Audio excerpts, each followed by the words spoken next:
Traps.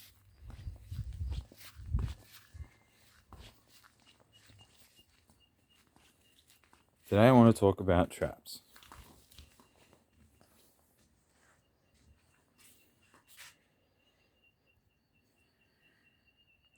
We're dealing with a highly sophisticated enemy here. War games are their bread and butter.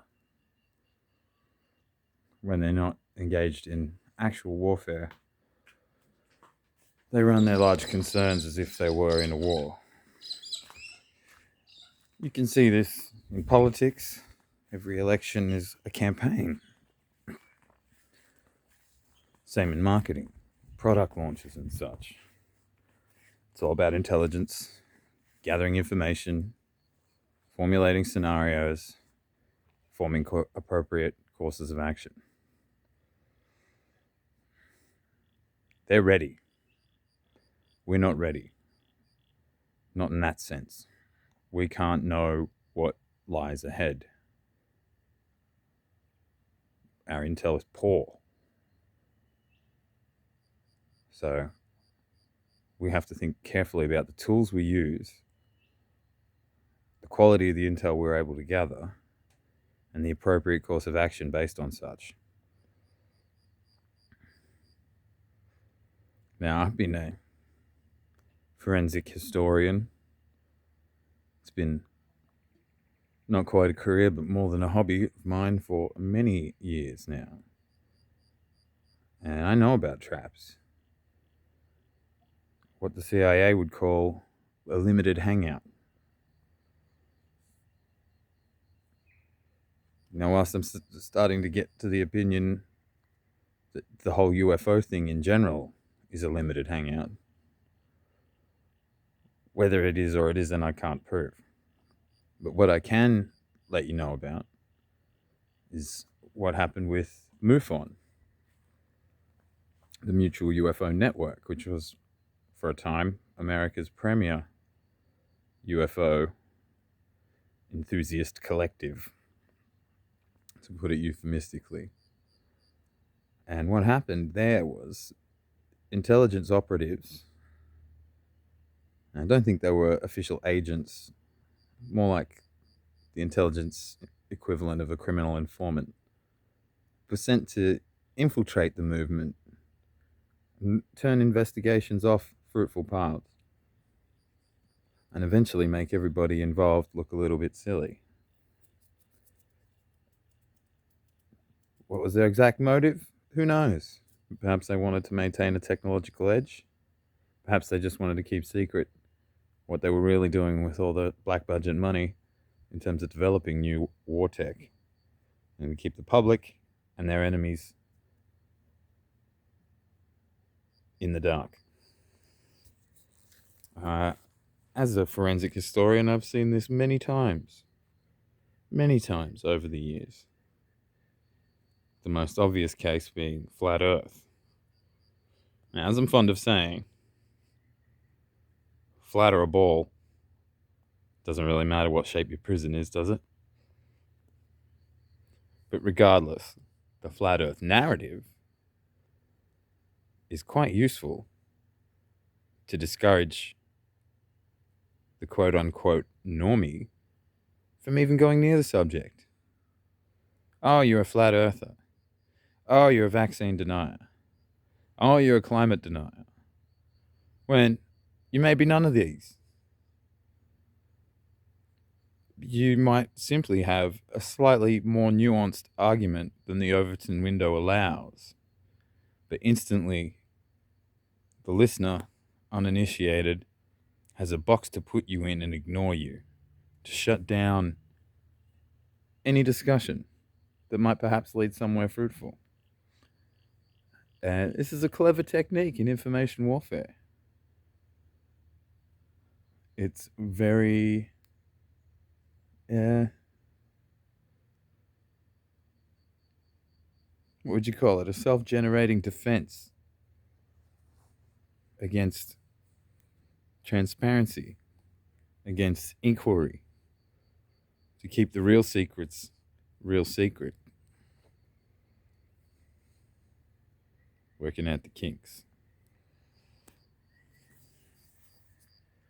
And so, yeah, either selected because of their already declared positions or their acting ability. It's easy to inject figures and narratives into the movement. And by doing so, derail attempts to get ahead of the plan, whatever that may be. Now, we're hearing a lot of figures in the movement saying grand things at the minute. Figures like Cossack and Bosey, the ever-present Craig Kelly. We need to be careful, because one of the narratives of protection floating around right now is Trumpism. It's very easy for us to be all declared to be Trump supporters. They already call us vaccine anti-vaxxers, when many of us are pro-vaccine. We're just anti-mandate. Many of us are more concerned with the human rights angle than anything to do with vaccination. Some of us are anti-corporate, who just do not like the way that public money has been handed over to private interests during this, the largest transfer upward of wealth in human history. And that is what we're seeing. It's very easy for misinformation to become part of our intel and to go out in dispatch and therefore be something very easily pointed at to make us look foolish, to make us look like loons. But more important is the kind of red herring that might make us act in haste or simply take a misstep at a key juncture. Now, one of the things that's on my mind and gets my suspicions up against those who may have completely good intentions, but nevertheless have been unwittingly co-opted into a pre-prepared narrative to paint us as other than we are, to allow the public sentiment to greenlight far more draconian action than we've already been subject to. And that's the January 6th bullshit. So when I see Trump flags at our demonstrations, and let me be clear,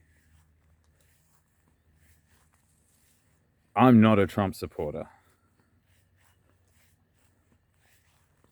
by any means. But I am of the mind that he was the lesser of two evils 2 elections running. Simply because he's not in the club. He might be trying to start his own club. That's immaterial. What I'm worried about is us here in this country being lumped in with that crap.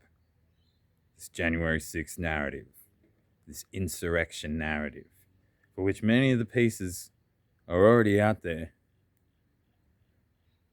Now, I'm not saying the time won't come when self-defense might be necessary, but I'm not for any kind of civil war. And I doubt most of the people in the movement are. There's a few angry young men, to be sure, of all backgrounds, who've keenly felt the loss of the past 2 years, of their plans for their futures, for their families, for their businesses, for their way out of the rat race, to have simply been taken away from them.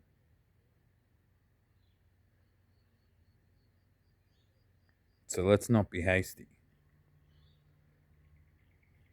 We won't always have time on our side.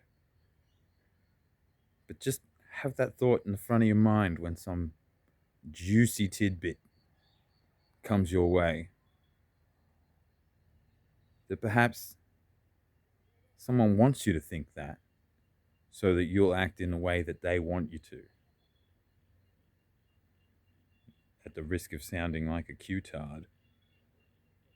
Got to get into that 5D chess, because the enemy has every scenario figured out. They've calculated roughly the descent. They've calculated roughly how much they have to inflate the figures of those who've taken the experimental to turn the public tide. And I gotta say, I've been out there in the community enjoying my Freedom Day freedoms. So magnanimously gifted back to us by old Nanny State. They're bullshitting. The figures are much lower. And I spoke to a few old friends who did toe the line, who did take the first 2 jabs. But I haven't met a single person around town who's ready for the 3rd. In fact, the average response was fuck them. I ain't doing it. So take heed, whether it can be trusted or not. Well, Ricardo says it's more like 40% fully vaccinated out there, and I tend to believe that. I didn't think that was correct when he said it on the 13th, and here we are on the 16th. And granted, it wasn't a scientific sample of the population, but I live in a company town. A lot of public servants around. Word on the street is even they're not too happy about this shit. So the pushback might come. In New South Wales, they've retained the right to do regional lockdowns by area if there are outbreaks, which I think means their forces are vastly outnumbered and they're going to have to do this piece by piece, which is not a good sign of their strength.